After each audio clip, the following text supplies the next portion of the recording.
Hello students, আজ তোমাদের class 11-এর আর একটি প্রশ্ন উত্তর সেট নিয়ে চলে এসেছি। তোমরা ভিডিওটা দেখে নেবে, এগুলো পরীক্ষার জন্য খুব কাজে লাগবে। প্রথম প্রশ্ন, ব্যাকটেরিয়ার কোষ প্রাচীরের মুখ্য উপাদান কোনটি? Cellulose, hemicellulose, peptidoglycan, pectin. এক্ষেত্রে ব্যাকটেরিয়া যেহেতু বলেছে, তাহলে সঠিক অ্যান্সার হবে পেপটাইডোগ্লাইক্যান হবে সঠিক অ্যান্সার। 2 নম্বর, কোনটি মনেরার বৈশিষ্ট্য নয়? অপশান এ এককোষী ও আণুবীক্ষণিক, অপশান বি সুগঠিত নিউক্লিয়াস, সি প্রোক্যারিওটিক, ডি কোষ প্রাচীরের পেপটাইডোগ্লাইক্যান বর্তমান। তাহলে মনেরার বৈশিষ্ট্য চেয়েছে, অর্থাৎ মনেরার ক্ষেত্রে সুগঠিত নিউক্লিয়াস থাকে না, এটাই সঠিক অ্যান্সার হবে। পরের প্রশ্ন, ফাঙ্গি বা ফানজি ইমপারফেক্টি কোন ছত্রাকদের বলা হয়? অ্যাস্কোমাইসেটিস, বি ব্যাসিডিওমাইসেটিস, সি ফাইকোমাইসেটিস, ডি ডিউটেরোমাইসেটিস। এক্ষেত্রে ডিউটেরোমাইসেটিসরা তাহলে হচ্ছে ফানজি ইমপারফেক্টি, কেননা ডিউটেরোমাইসেটিসদের এদের ছত্রাকে তাহলে হচ্ছে যৌন জনন দেখা যায় না, তার জন্য এদেরকে ফাঙ্গি ইমপারফেক্টি বলা হয়। লাইকেনের শৈবাল অংশকে কি বলে?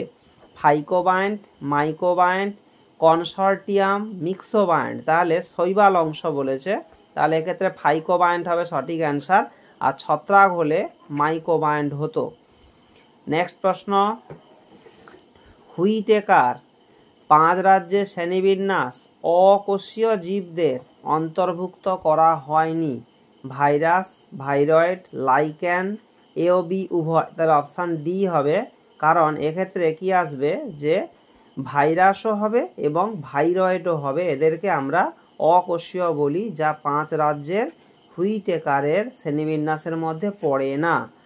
নেক্সট পয়েন্ট, ট্যাক্সোনমি সর্বনিম্ন ট্যাক্সন, এটা একেবারে সর্বনিম্ন ট্যাক্সন হবে প্রজাতি। আরবোরেটাম কি? বৃক্ষজাতীয় উদ্ভিদ, পশু পাখি, মাছ, সকল জলজ প্রাণী। আরবোরেটাম মানে যেখানে বৃক্ষজাতীয় উদ্ভিদদেরকে সংরক্ষণ করা হয়, বৃক্ষজাতীয় উদ্ভিদ, গুল্ম জাতীয় উদ্ভিদ, বিরুৎ জাতীয় উদ্ভিদ, এদের সংরক্ষণ করা হয়ে থাকে, তারকে আমরা বলবো arboretum. Next point, royal botanical garden কোথায় অবস্থিত? রাশিয়ার মস্কোতে, পশ্চিমবঙ্গের কলকাতায়, ইংল্যান্ডের কিউইতে, উত্তরপ্রদেশের বেনারসে। তাহলে ইংল্যান্ডের কিউইতে রয়্যাল বোটানিক্যাল গার্ডেন, তাহলে সবচেয়ে বিশ্বের বড় বোটানিক্যাল গার্ডেন 1759 খ্রিস্টাব্দে এটা তৈরি হয়েছিল। পৃথিবীর মধ্যে বৃহত্তম উদ্ভিদ উদ্যান লন্ডনে অবস্থিত রয়্যাল বোটানিক্যাল গার্ডেন।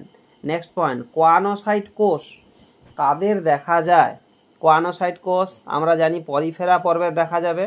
এক্ষেত্রে জেলিফিশ রয়েছে, কেঁচো রয়েছে, স্পঞ্জ রয়েছে, ফিতাকৃমি। তাহলে এক্ষেত্রে সঠিক অ্যান্সার হবে স্পঞ্জের দেহে কোয়ানোসাইট কোষ পাওয়া যায়, কারণ জেলিফিশ নিডারিয়া পর্বের প্রাণী, কেঁচো অ্যানিলিডা পর্বের প্রাণী, ফিতাকৃমি প্লাটিহেলমিনথিস পর্বের প্রাণী, স্পঞ্জ হচ্ছে কোয়ানোসাইট কোষ থাকে পরিফেরা পর্বের প্রাণীদের।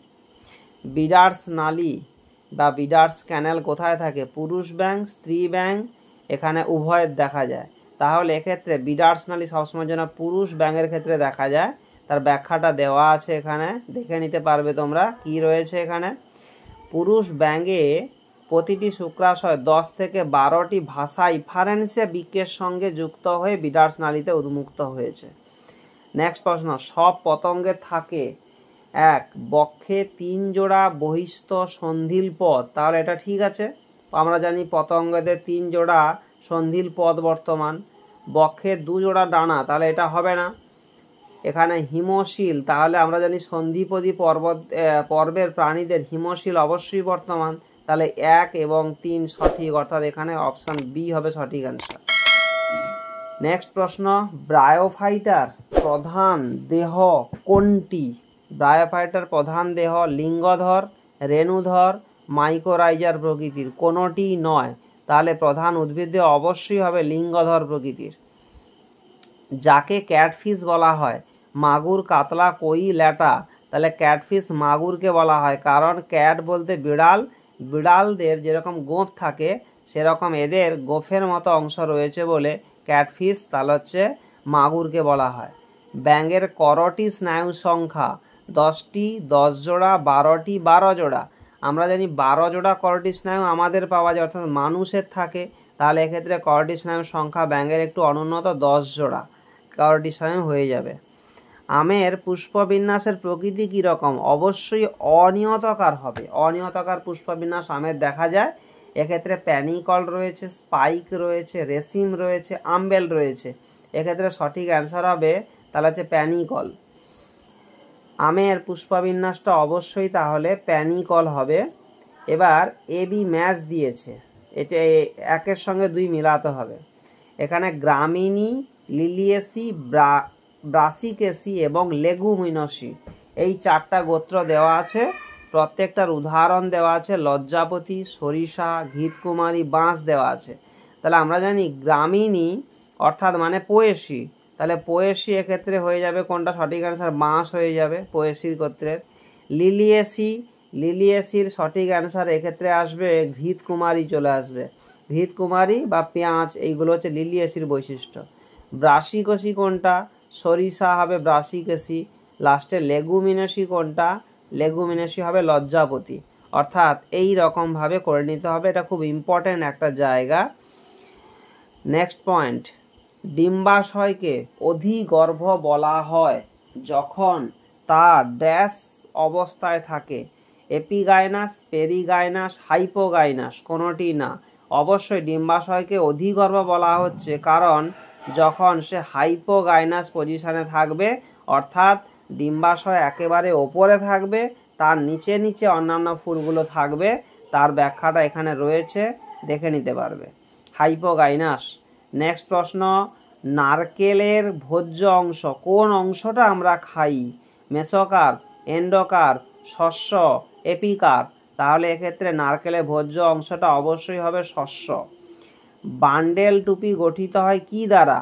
Parenchyma, collenchyma, chlorenchyma, sclerenchyma. আমরা জানি বান্ডেল টুপি দ্বিবীজপত্রী উদ্ভিদের কাণ্ডে দেখা যায়, সেটা অবশ্যই স্ক্লেরেনকাইমা প্রকৃতির হয়ে থাকে। নেক্সট, অরীয় নালিকা বান্ডেল পরিলক্ষিত হয় কোথায়? অরীয় কাণ্ডে, মূলে, পাতায়, পর্বে। এক্ষেত্রে একবীজপত্রী হোক আর দ্বিবীজপত্রী হোক, মূলে সবসময় অরীয় নালিকা বান্ডেল এখানে দেখতে পাবো। একবীজপত্রী, দ্বিবীজপত্রী মূলে পাবো আমরা।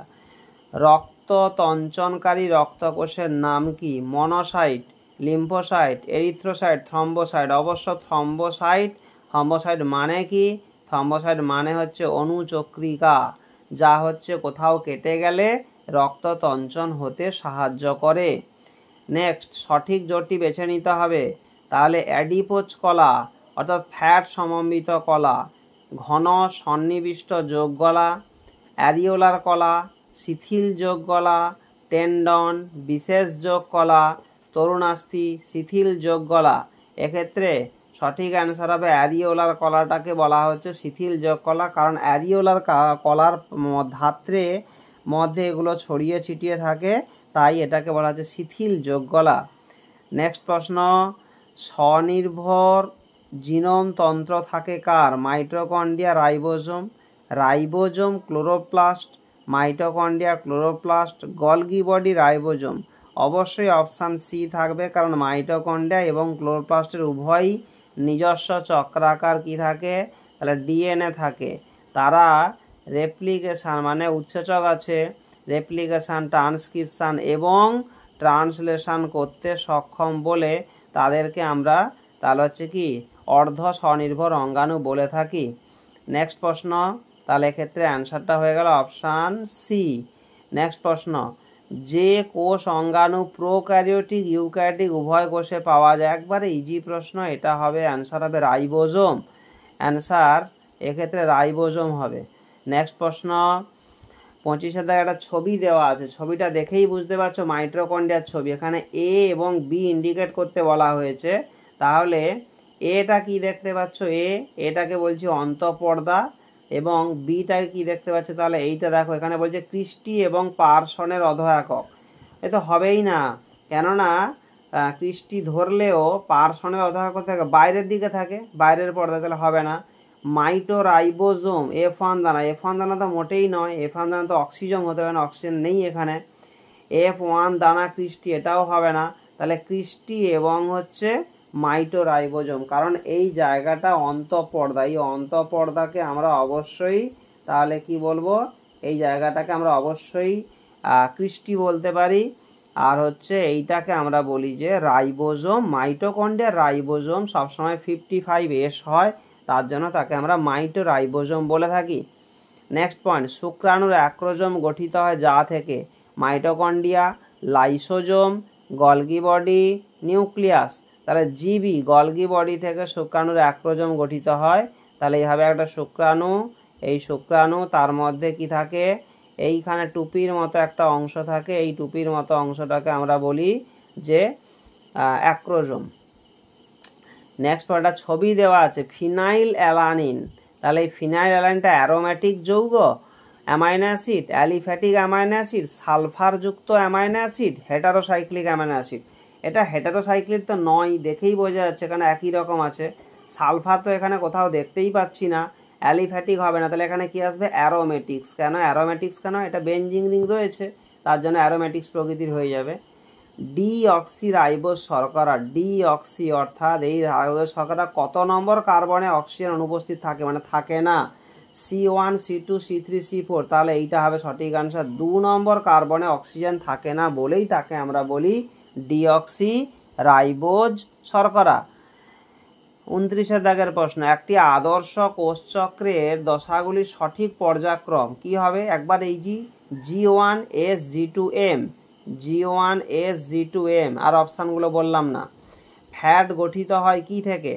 ফ্যাট গঠিত হয় fatty acid glycerol, lactose cellulose, lactic acid ribose, fatty acid ribose. তাহলে ফ্যাটি অ্যাসিড এবং হচ্ছে গ্লিসারল, এই ফ্যাটি অ্যাসিড গ্লিসারল থেকেই কিন্তু ফ্যাট গঠিত হয়। তাহলে ফ্যাটি অ্যাসিড কটা? এখানে 3টা আসবে, 3টা, আর এখানে কটা আসবে? 1টা আসবে। এই হচ্ছে বিষয়, 3টা ফ্যাটি অ্যাসিড, 1টা গ্লিসারল। এক ব্যক্তির কোনো অঙ্গে হঠাৎ অস্বাভাবিক মাইটোসিস, এই অস্বাভাবিক মাইটোসিস মানেই তো অপশান দেখার দরকার নেই, টিউমার হবে সঠিক অ্যান্সার। এখানে বিবৃতি বলেছে এ কোষ বিভাজনে G0 দশায় কোষ চক্রের ক্রিয়া বন্ধ থাকে, ঠিক আছে। বি নন সিস্টার ক্রোমোজোমের দেহাংশের বিনিময়কে ক্রসিং হবার, এও ঠিক আছে। সি টার্মিনালাইজেশন জাইগোটিন, এটা ভুল আছে, কেন টার্মিনালাইজেশন কোন দশায় ঘটে? এটা ডিপ্লোটিন দশায় ঘটে। অর্থাৎ এ এবং বি সত্য কোথায় আছে দেখো, সি মিথ্যা, এই যে সির দাগেরটা, এ এবং বি সত্য এবং সি মিথ্যা। পরের পয়েন্ট, মাইটোকন্ড্রিয়াকে কোষের শক্তিঘর বলা হয়, ঠিক আছে। মাইটোকন্ড্রিয়া, তাহলে মাইটোকন্ড্রিয়া কোষে এটিপি রূপে শক্তি সঞ্চিত রাখে, এও ঠিক আছে। তাহলে এ এবং আর 2 ঠিক আছে, এবং আর হলো এর সঠিক ব্যাখ্যা, এটা ঠিকই আছে। এবার স্তম্ভ মিলিয়েছে, বায়োকেমিস্ট্রি থেকে প্রশ্নটা দিয়েছে। ট্রায়োজ মানে ট্রায়োজ, টেট্রোজ, পেন্টোজ, হেপ্টোজ।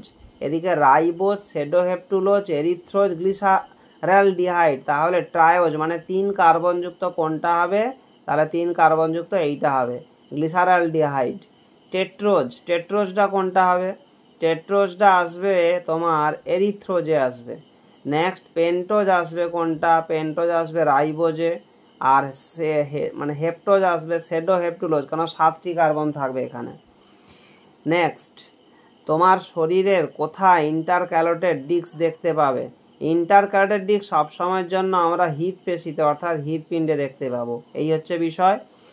যদি ভিডিওটা ভালো লেগে থাকে অবশ্যই লাইক করবে, এবং এটা আমার এই পিডিএফটা আমার টেলিগ্রাম চ্যানেলে দেওয়া থাকবে, তোমরা সেখান থেকে পেয়ে যাবে এই পিডিএফটা। পরে আরও সেটগুলো নিয়ে আসবো। Thank you.